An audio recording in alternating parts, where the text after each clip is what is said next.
हम क्या हो गए। सब लोग हाथ जोड़ करके और सीधे बैठ जाओ। हम भागवत जी का महात्म्य का प्रथम श्लोक, पहला श्लोक हम सब गुनगुनाएंगे। पहले मैं बोलूंगा, पीछे आप बोलोगे। हाथ जोड़ लो और भगवान का ध्यान करो कि भगवान हम पर कृपा करे, हम पर दया करें। सच्चिदानंद रूपाय, सच्चिदानंद रूपाय, सच्चिदानंद रूपाय, सच्चिदानंद रूपाय, विश्व उत्पत्त्यादि हेतवे, विश्व उत्पत्त्यादि हेतवे, विश्व उत्पत्त्यादि हेतवे, विश्व उत्पत्त्यादि हेतवे, तापत्रय विनाशाय, तापत्रय विनाशाय, तापत्रय विनाशाय, तापत्रय विनाशाय, श्री कृष्णाय वयं नमः, श्री कृष्णाय वयं नमः, श्री कृष्णाय वयं नमः, श्री कृष्णाय वयं नमः। जय जय जय श्री राधे सतगुरु श्याम की जय हो। श्रीमद् भागवत पुराण की जय हो। महात्म्य का मतलब होता है परिचय। महात्म्य का मतलब होता है परिचय, परिचय करना। हम किसी व्यक्ति से मिलते हैं तो पहले उसका हम नाम देखते हैं, रूप देखते हैं, स्वभाव जानते हैं। तो वो परम पिता परमात्मा जो है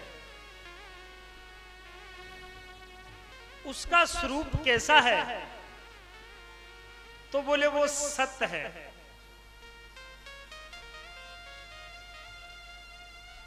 बोले सत्य कहाँ? कि सत्य का मतलब क्या वो त्रिकालवाद है। तीन काल में, भूत भविष्य वर्तमान, तीनों काल में अनुसूत रहता है, एक रस रहता है। वो सदा विद्यमान रहता है। बोले सांच को आंच नहीं है, बोले बिल्कुल नहीं है। कोई आदमी झूठ को सारो लेवे जद बिन सच्चा आदमी की सौगंध खानी पड़े। सौगंध क्यों खावे? और सौगंध खावे तो सच्चा की खावे। सौगंध खावे वाला लोग वह झूठी बात ने सिद्ध करवा के वास्ते मन सौगंध खानी पड़े। और सौगंध भी हेरे गेरे की कौन खावे? क्या तो भगवान की, क्या कोई माता पिता की, क्या गुरु जी की। हाँ, आपकी लुगाई की सौगंध कौन खाए? आपकी औरत की सौगंध कौन खाए? खाए तो दिन दिन तारा दिख जाए। सौगंध यदि खाए वो तो सच्चाई की खाए। झूठी बात में सिद्ध करवा के लिए सच्चाई की ओट लेनी पड़े। तो वो परम पिता परमात्मा जो है वो सत्य है। और उसका स्वरूप जो है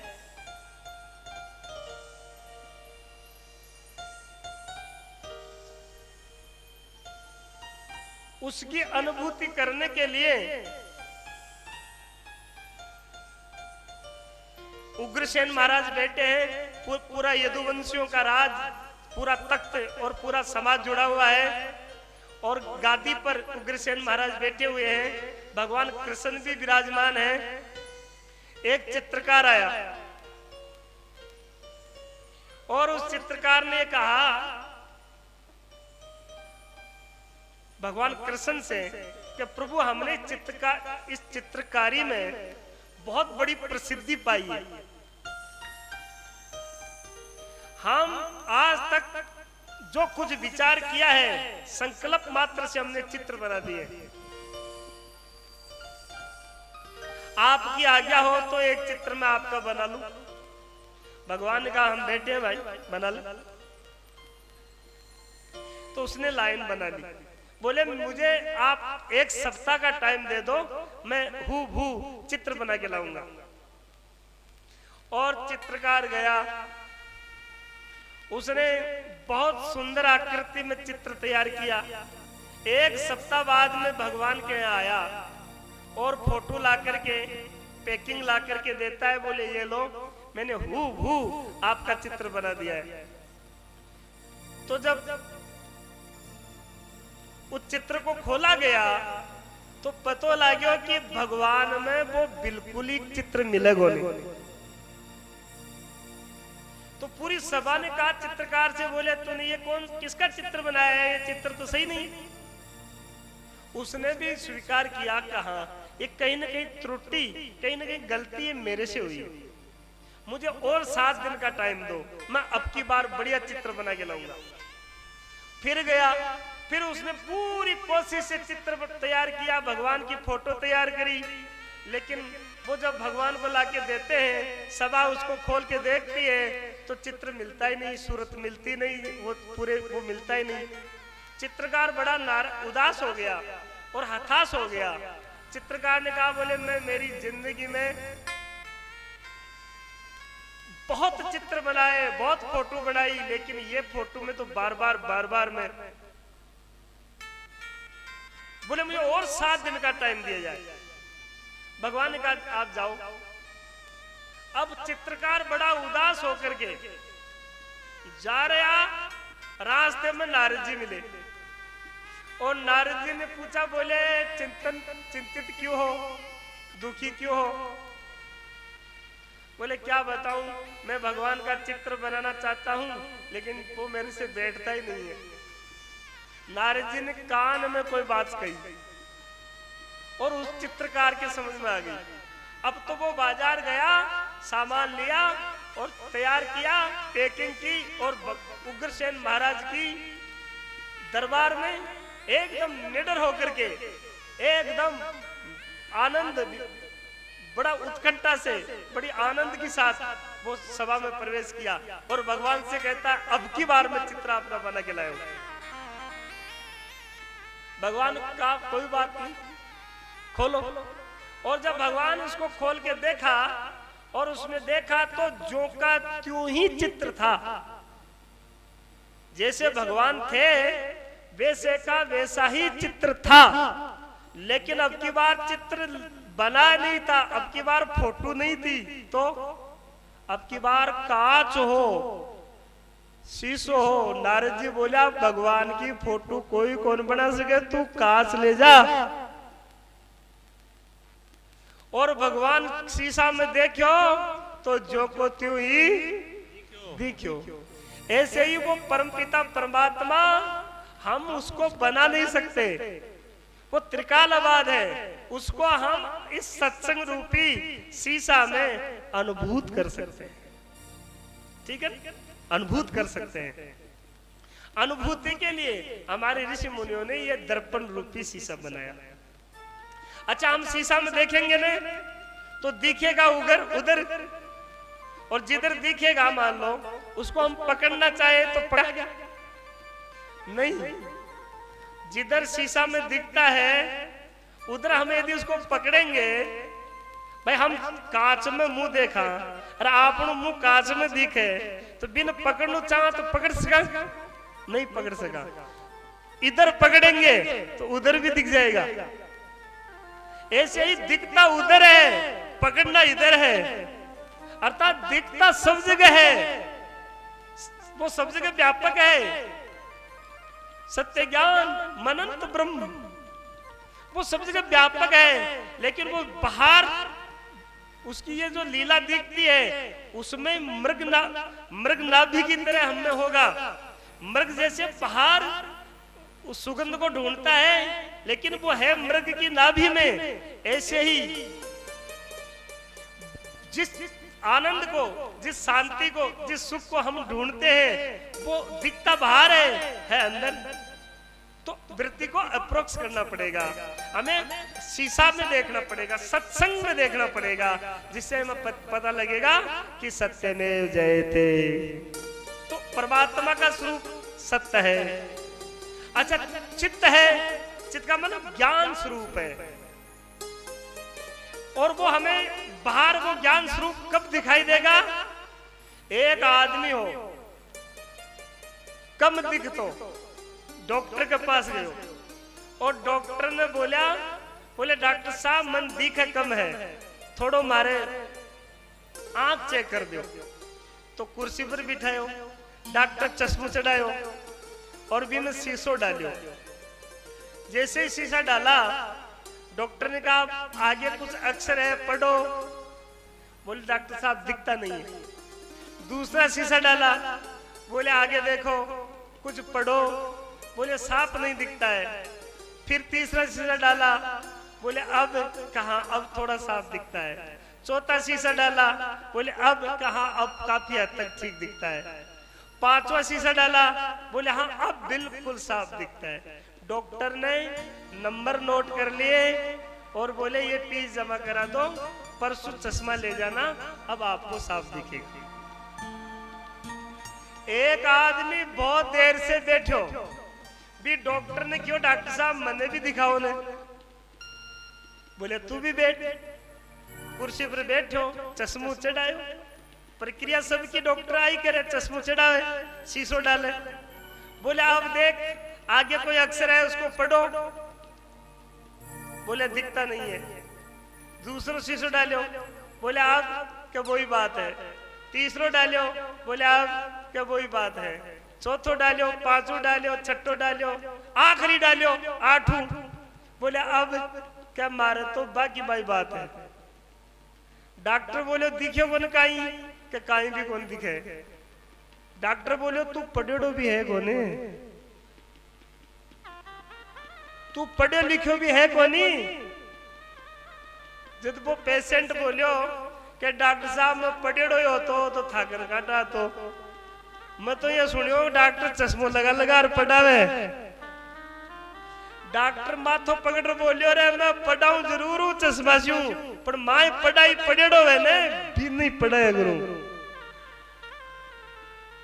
आप समझ रहे हो ना? माई जैसी पढ़ाई पढ़ेड़ो रहे बिन 12 पढ़ाई बसी पढ़े।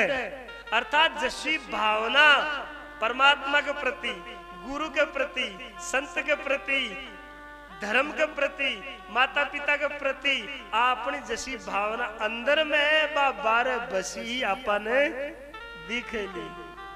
यदि आपने पढ़ाई कोनी और दीवार के ऊपर उर्दू में लिखेड़ा है और आपने कहे को दीवार पर दिख रहे है कहा पढ़ो, अब अंदर पढ़ाई करेड़ा ही कोनी तो 12 भी कौन पढ़े सका।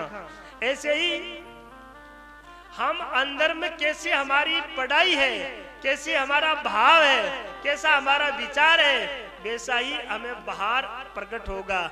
इसलिए तो हमारे बड़ेरों ने कहा कि खाई जैसी डकार तो ज्ञान स्वरूप है और आनंद स्वरूप है। आनंद को मतलब कि बर्फी का टुकड़ा ने, बर्फी का पीस ने, चाहे बीच में से खाओ, चाहे साइड से खाओ, चाहे पीछम से खाओ, चाहे पूर्व से खाओ, वो चारों तरफ मीठो ही मीठो है। बर्फी ने किधर से भी खाओ वो मीठी है। ऐसे ही वो परम पिता परमात्मा उसका स्वरूप ही आनंद स्वरूप है। तो सचिदानंद रूपाए, बोले वो सचिदानंद परमात्मा करता क्या है? बोले वो खेल करता है। काहे का? क्या वो उत्पत्ति, स्थिति और प्रलय करता है। बोले तीन प्रकार के ताप हैं, तीन प्रकार के दुख हैं, अध्यात्म, अधिदैविक और अधिभौतिक। तीन प्रकार के दुख हैं। अध्यात्म ताप नाम आदि का है, आदिदैविक ताप व्याधि है और आदिभौतिक ताप उपाधि है। यानी यूं समझो कि शरीर में जो बीमारी है, बुखार आई है, इन अध्यात्म ताप के। शरीर में किसी प्रकार को कष्ट हो गया है तो घर का परिवार का सब लोग सेवा कर दे, लेकिन केणु पड़सी के था को कर्म में लिखड़ो दुख तो था नहीं भोगणू पड़सी। वजन वे तो उतार लिया, कर्जो वे तो सहयोग कर दिया, लेकिन था का शरीर में जो दुख मिले है वो तो था नहीं भोगणू। इनका अध्यात्म ताप। और अधिदैविक ताप इस प्रकृति के अंदर देव प्रकोप से, इंद्रियों के देवताओं से जो हमें कष्ट होता है, इस संगात में जो दुख होता है, जैसे अकाल पड़ जाना, ओलावृष्टि हो जाना, सुनामी लहरें आ जाना, भूकंप आ जाना, भयंकर बारिश, बाढ़ आ जाना, ऐसी जो तकलीफ है, इन अधिदैविक ताप के।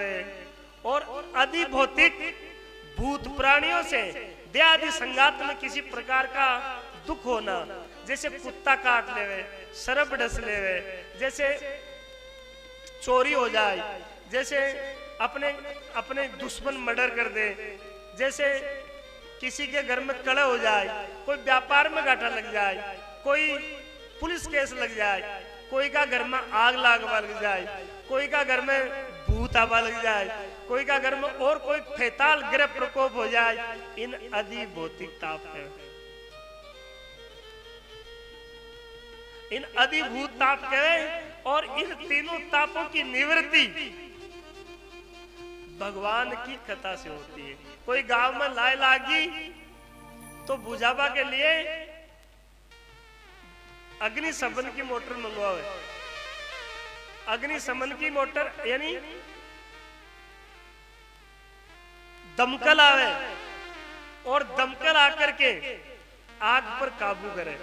ऐसे ही ये संसार में सभी जीवों को, सभी प्राणियों को तीन प्रकार के दुखों से ये जीव संतप्त है। इसलिए सभी जीवों को जो है इसकी शांति के लिए हमारे महापुरुषों ने ये